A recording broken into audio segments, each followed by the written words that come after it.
Beveik prieš 12 000 metų mūsų kraštą dengusi ledyną sugriovė šiluma. Ir tuomet ledo tirpsmo paliktoje erdvėje, jūros ir žemės sandūroje kūrėsi ekosistemų įvairovė. Čia radosi ir Aukštumalos pelkės pradmenys.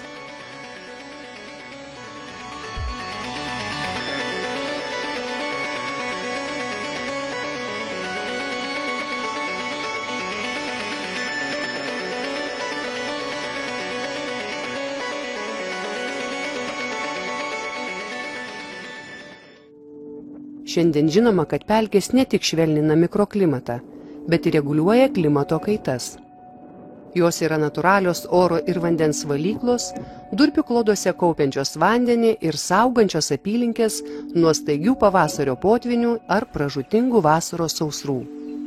Pelkės yra unikalių augalų, gyvūnų ir grybų prieglobstis.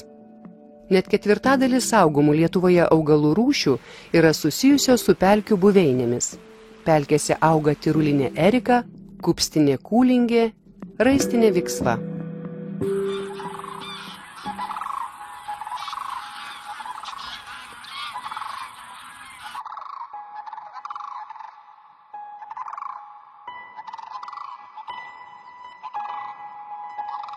Viena gražiausių vakarų Lietuvos pelkių, Aukštumalos aukštapelkė, gyvuoja jau 9 tūkstantmečius. Ji plyti Nemuno deltoje, tarp Krokulankos ežero, Tenenio ir Minio žemupių. Didžiulės būta pelkės, daugiau kaip 3000 hektarų. 20 amžiuje intensyvėjant ūkiniai veiklai, aukštapelkė prarado 2/3 ploto.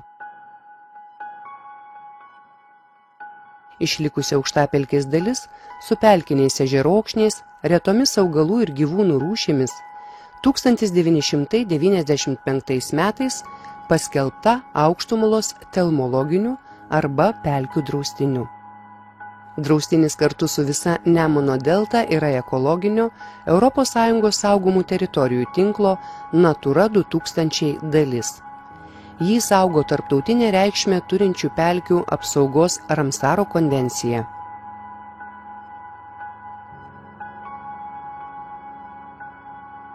Didžiausias Aukštumalos turtas – pelkių buveinės. Vyrauja aktyvios aukštapelkės, užimančios beveik pusę pelkės. Tai atviros buveinės su margais, durpes kaupiančių kiminų kilimais. Jokia kita Lietuvos pelkė Aukštumalai neprilygsta natūraliais distrofiniais ežerais. Jų čia galite rasti per 380. Tokius ežerėlius dažniausiai supa nedideli pelkinių miškų ploteliai. Vandens, šalčio ar gaisro pažeistose aukštapelkės dalyse aptinkama plikų durpių saidrynų.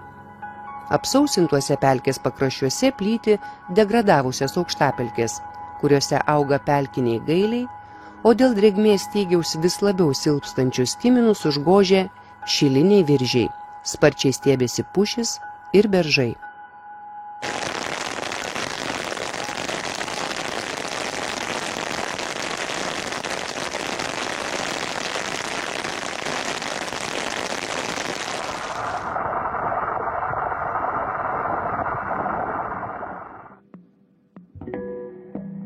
Kiminai tai aukštapelkę kuriančios samanos. Jos tarsi kempinė sukaupia iki 30 kartų daugiau vandens, negu sveria pačios, sausos būdamos, todėl skatina pelkėti. Auga kimino viršūnė, o apmirusi apatinė dalis ilgainiui virsta durpėmis. Durpės formuojasi labai lėtai, vos 1 mm per metus. Taigi 1 metro storio durpių sluoksniui susiformuoti reikia net 1000 metų. Paslaptingosios saulašarės.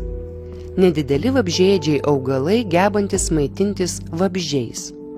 Saulašarių lapeliai tankiai apaugę liaukiniais plaukeliais, išskiriančiais lipnaus skysčio lašelius vabzdžiams privilioti, sulaikyti ir suvirškinti. Taip jos išgyvena mineralinių medžiagų stokojančiose drėgnose durpėse. Vidurvasarį aukštapelkei šviesiai žalsvą atspalvį suteikia vilnijančių baltųjų saidrų jūra, kuri rudeniop virs monotoniškų rusvų kilimų. Aukštumala – vienintelė Lietuvos pelkė, kurioje auga itin retas ir saugomas krūmokšnis tirulinė erika. Dar aptinkama tik Kuršių Nerijos drėgnų palvių pušynuose. Aukštumaloje gausu įvairių uoginių augalų – spanguolių, varnauogių, tekščių. Mažiausiai pažeistos aukštumalos dalys yra svetingos tiek pelkėje perintiems, tiek migruojančiams sparnuočiams. Aukštapelkėje stebėti beveik 90 rūšių paukščiai, iš kurių net 22 rūšys saugomos nacionaliniu arba tarptautiniu mastu.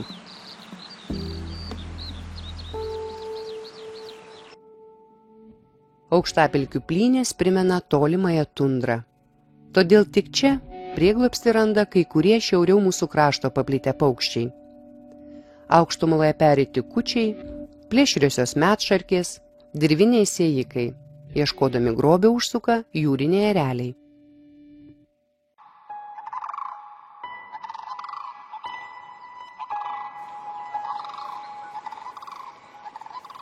Sunkiai prieinamose pelkės pakraščiuose peri pilkosios gervės. Aukštumalą ypač išgarsino vokiečių botanikas Karlas Albertas Weberis, detaliai ištyrė šią pelkę ir 1902 metais Berlyne paskelbęs pirmąją pasaulyje aukštapelkėms skirtą mokslinę monografiją apie Aukštumalos aukštapelkės Nemuno deltoje augaliją ir vystymąsi lyginant su kitomis žemės aukštapelkėmis. Ši knyga tapo istorinių pelkių tyrimų ir aprašymų etalonu. Prūsijos valdžios užsakymų, tirdamas Aukštumalos pelkę, Weberis manė, kad ateityje aukštapelkė bus sukultūrinta žmogaus reikmėms ir deja išnyks iš žemėlapio.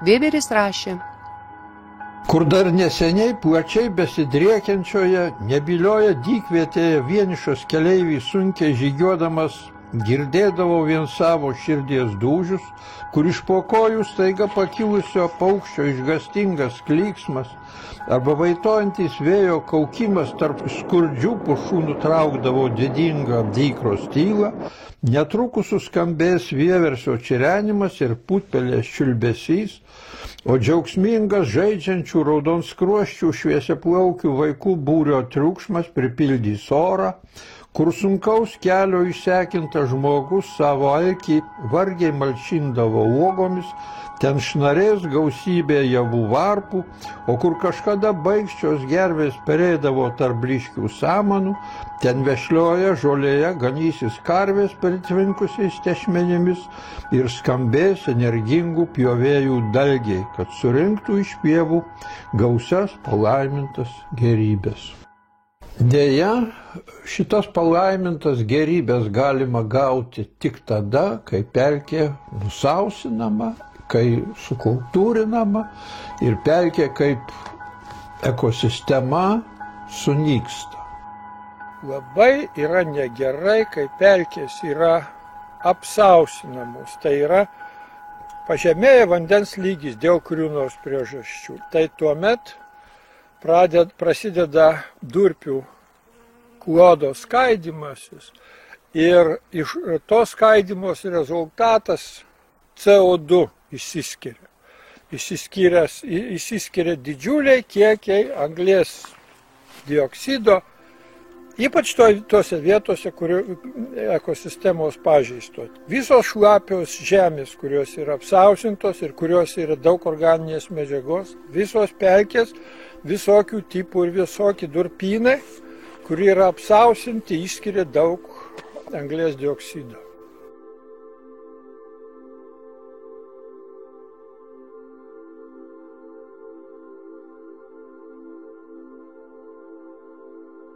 Jei vanduo aukštapelkėje slūgso giliau nei 20 cm, tuomet ne tik sustoja durpių formavimasis, durpėdara, bet ir prasideda atvirkštinis procesas – durpių skaidimasis ir nykimas.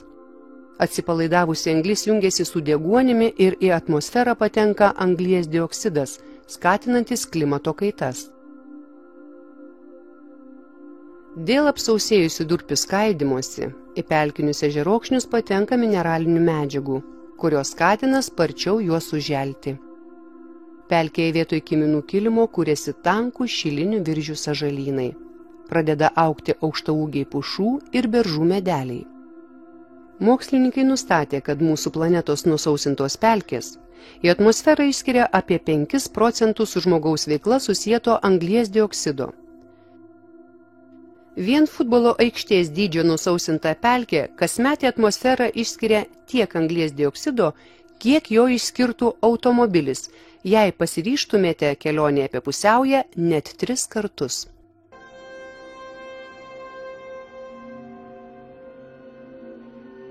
XX amžiaus pradžioje iš Aukštumalos durpių buvo pagaminama apie 10 000 tonų kraiko per metus.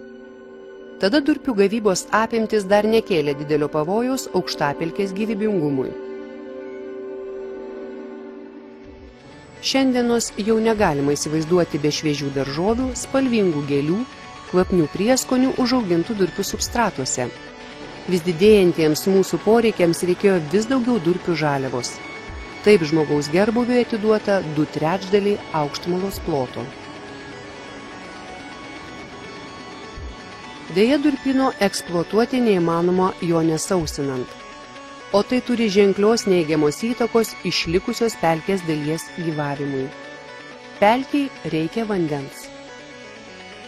Mes tiek daug gėrybių gavę iš pelkės, bent jau vandenį sugrąžinkime jai, juk be vandens aukštapelkė nyks. Ekologas daktaras Romas Pakalnis pasiūlė, kaip gelbėti Aukštumalą, kaip sustabdyti aukštapelkei gyvybiškai reikalingo vandens nutekėjimą į sausinimo sistemas.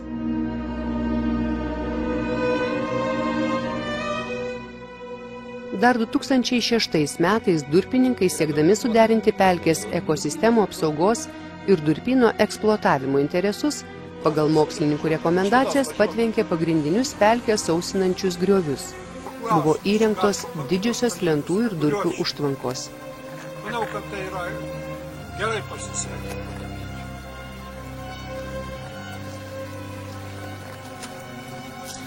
Draustinio ir durpyno sandūros ruože įrengta vandens lygio nutekėjimą iš pelkės į durpyną mažinanti 3 metrų gylio ir net 1 kilometro ilgio polietileninė užtvara.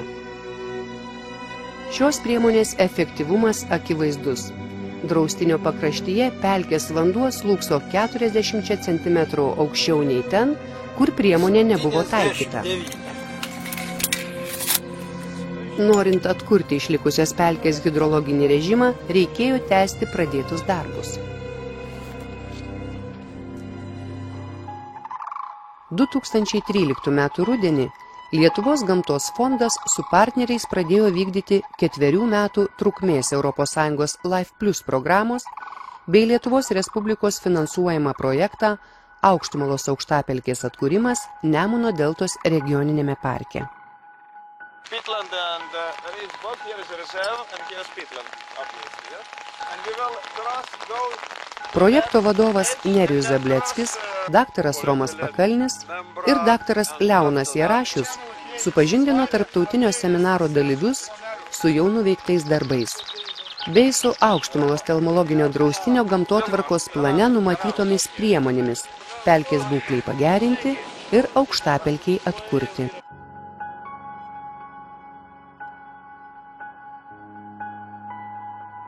Norint atkurti gamtinės buveinės pažeistose Aukštumalos pelkės dalyse, svarbiausia užduotis – pakelti pelkės vandens lygį tiek, kad durpių nykimą pakeistų durpių kaupimasis. Sausinta grioveliais, pelkės grioveliai pradėjo užauginėti, bet vis tiek jie dar didelę žalą daro pelkė, kadangi tai nužemina vandens lygį labai stipriai. Iki metro reikia šitos griovelius visus užtenkti. Pakelt vandens lygį iki pelkės viršaus kažkur. Tam ir padarytas projektas. Numatyta šis apie 1150 užtvankų. Šiuo metu yra pastatyta apie Šitoje vietoje apie 300 garantinio tipo užtvarų ir dabar jau yra koksai 100 gal daugiau plastikinio tipo užtvarų. Taip susijungia ir gaunasi ištisinė užtvara, vanduo negali prakišti. Žemyn dar biškip.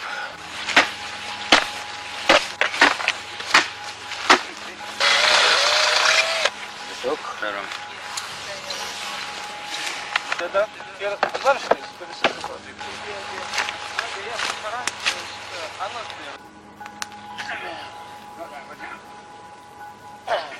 Devynių metrų pločio, sakykime, bus, yra kalamos prauslentės plastikinės, 2,5 metrų gylio vidury vagos, o kraštuose yra po metrą sukalta.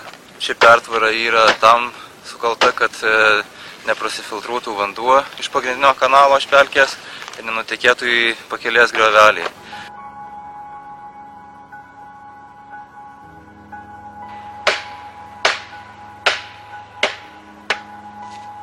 Čia sulaikomas, paskui ten sekanti ir pasitinkia visas plotas.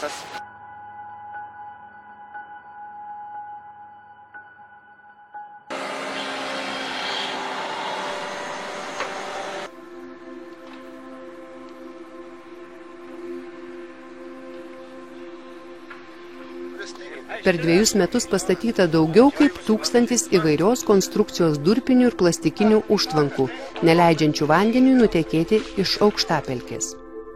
Jomis užtvenkta apie 100 km pelkę sausinančių griovių.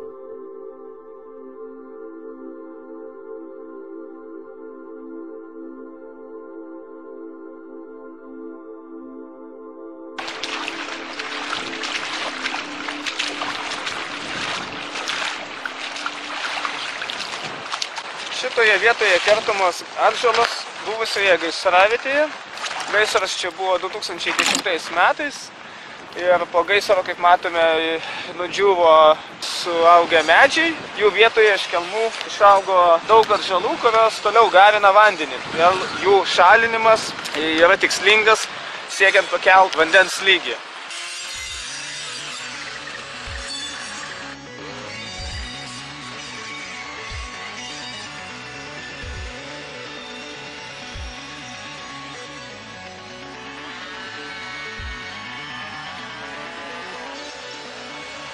Atkuriant aukštapelkę svarbu sudaryti sąlygas jos augalijai formuotis.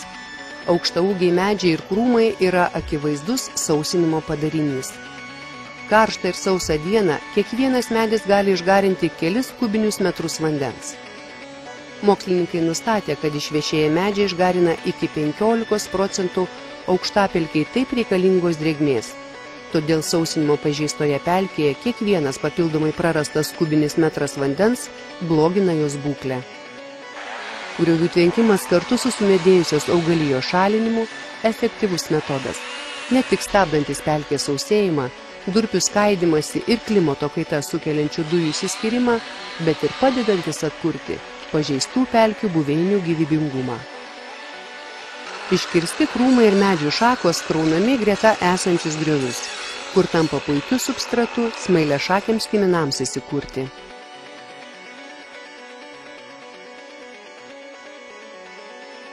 Šios priemonės padeda sukurti sąlygas aktyvioms aukštapelkėms formuotis atvirose erdvėse.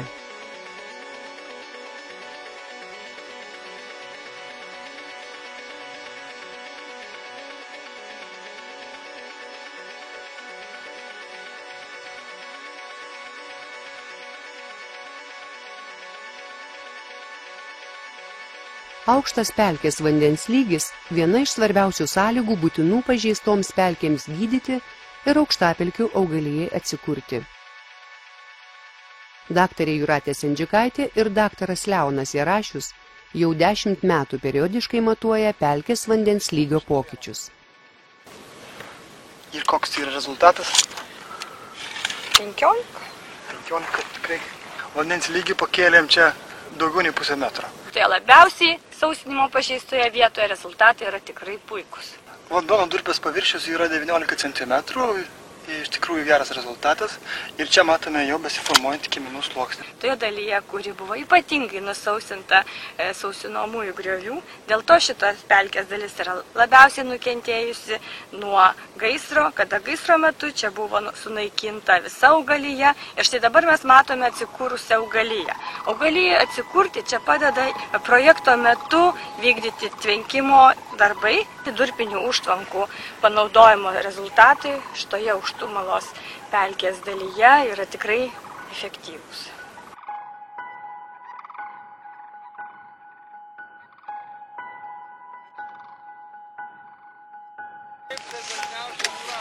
Life Plus projekto lėšomis įvyko keli moksliniai ir praktiniai seminarai Lietuvos ir užsienio šalių specialistams.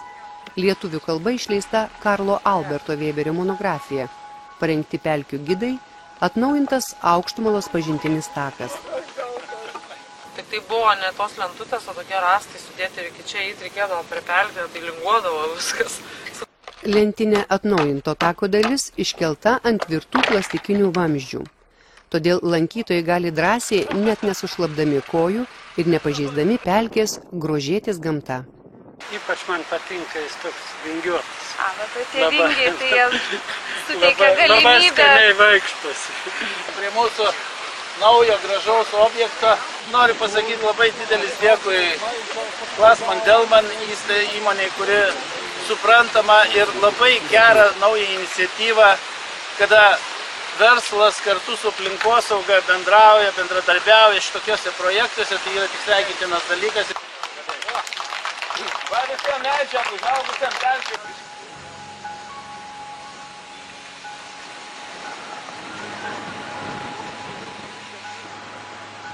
Daugiau kaip kilometrą per pelkę vingiuojantis takas lankytojams atskleis ne tik aukštapelkės grožio paslaptis ir jos formavimosi istoriją, bet ir padės pažinti tik jai būdingas buveines, augalus ir gyvūnus, suprasti, kuo vertinga ši ekosistema, kaip lengvai galima ją pažeisti ir kaip sudėtinga gydyti jau padarytas žaizdas. Taip pat pasižiūrėk jos jūs. Turim kolingų didžių, nežinau ar perė, bet jos pavyzdžiui migracijų metu tai mes čia kokį 20 metų. Nuostabus takas, sakyk tu. Labai patogus su vaikais takas. Jo. Su mažais vaikais. Žiauriai faini buvo, nes gamtą matėm. Aš greitai išėjau.